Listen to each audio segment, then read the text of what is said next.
Lakshmi Saxena, President, Indian Science Congress Association, for her address.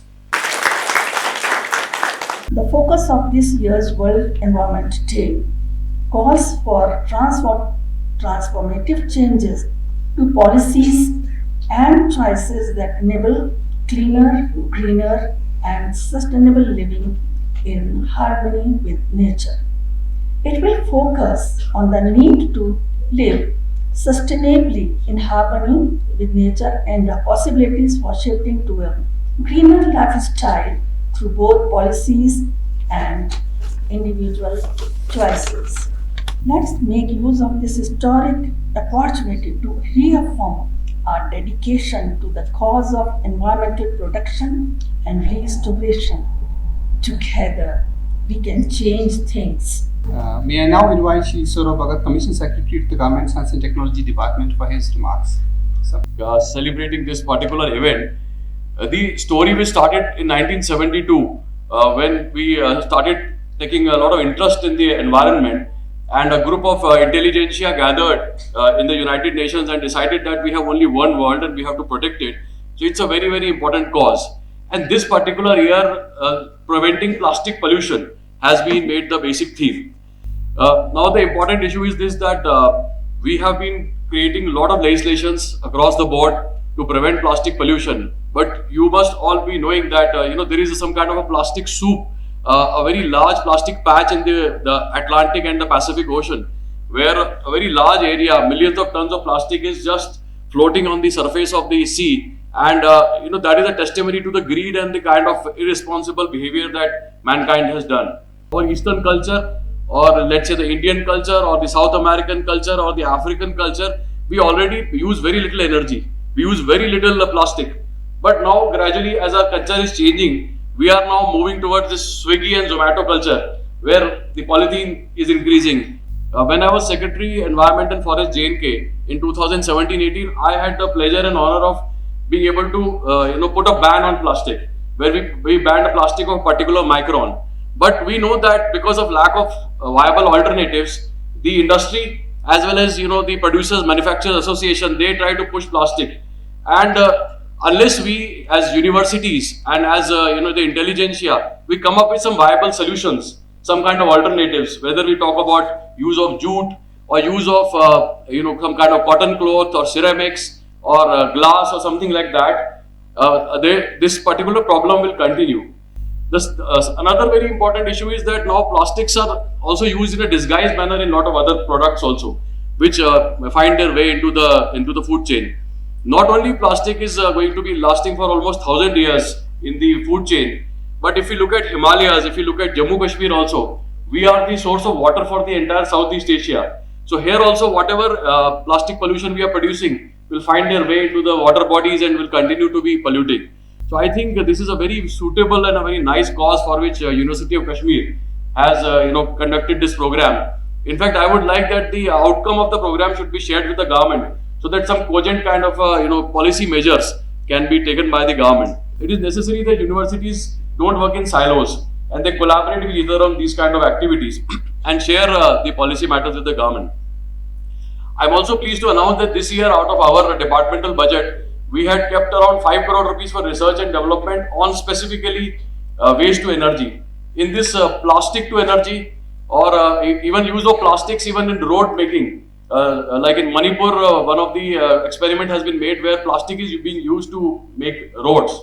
Another example is the dull wheat to energy, or use of chinar leaves to energy. On this, we are ready to fund a lot of research projects, and we are collaborating with various universities in this regard. So I would also welcome that University of Kashmir, Central University Kashmir, or Jammu University, if they would like to do any research program on these kind of aspects, we would like to fund it, and we can immediately give sanction of this kind of project. Another aspect where we really want to work with you is the Achan landfill site in Srinagar. The Achan landfill site is a very big blot on our waste management. We had made a landfill site which should have lasted 25 years, and our average landfill site only lasts for about 3.5 years because we are not segregating waste. So non-segregated waste is going into Achan, and one after the other we are creating landfill sites. If some kind of a research project can be created at this landfill site where we can utilize the organic waste in a different way. We can pelletize the plastics, and we can segregate the metallic waste. That can also be very good solution. We have seen during G20 that government has done a very good job in removing the dull weed. But what happens to the dull weed after that, and is it converted into biomanure or something like that, is also important.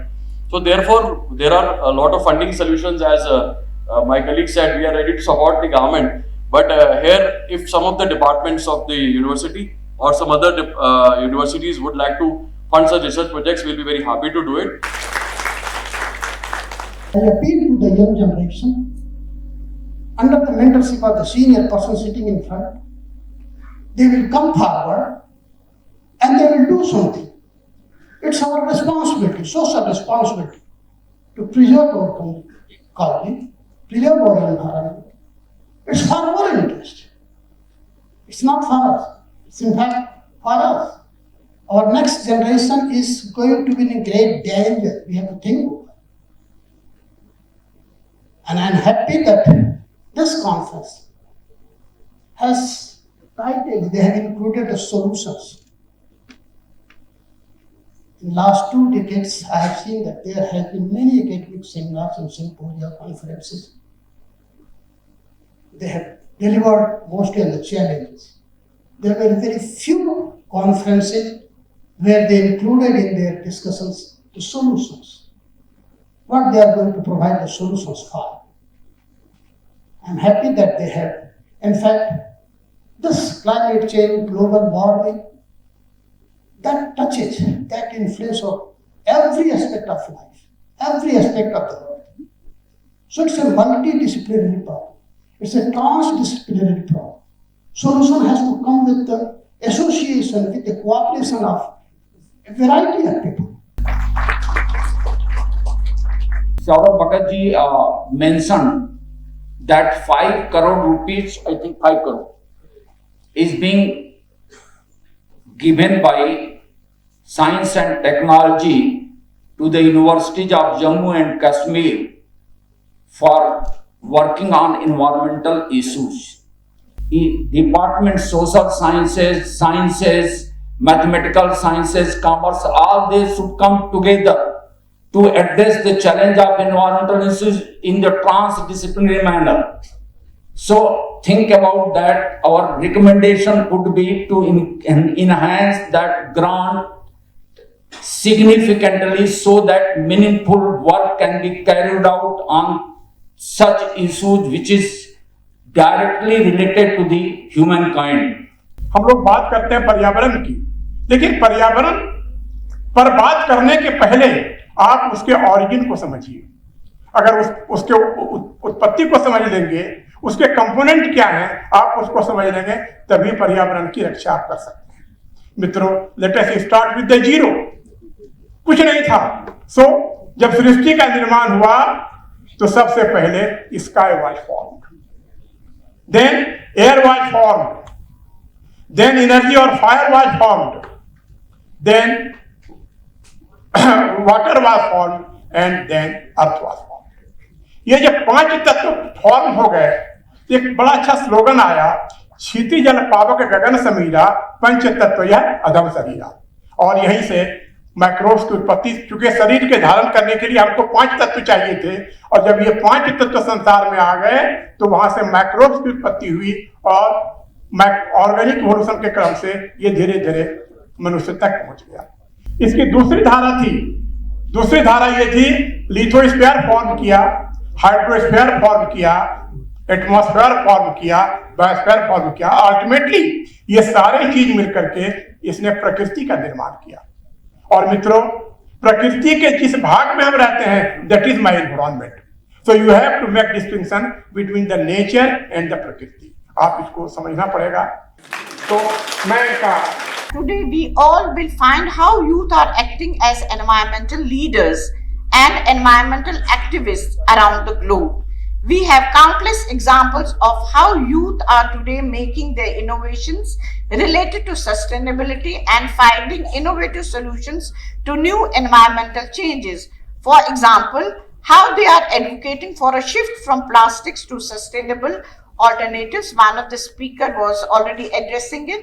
how they are using traditional practices to transform their daily lifestyles, how they are adopting sustainable transport practices, and how they are promoting sustainability in housing and commercial infrastructure. So, this youth advocacy and youth involvement is very important. This program related to World Environment Day is coinciding with the 34th All India Congress of Zoology, which again is a very important event for our students from the Department of Zoology, Environmental Science, COD, Microbiology, Biotechnology, and others. I have a firm belief that it is only by way of these collaborative events that we will be able to fulfill our commitments to create a sustainable future.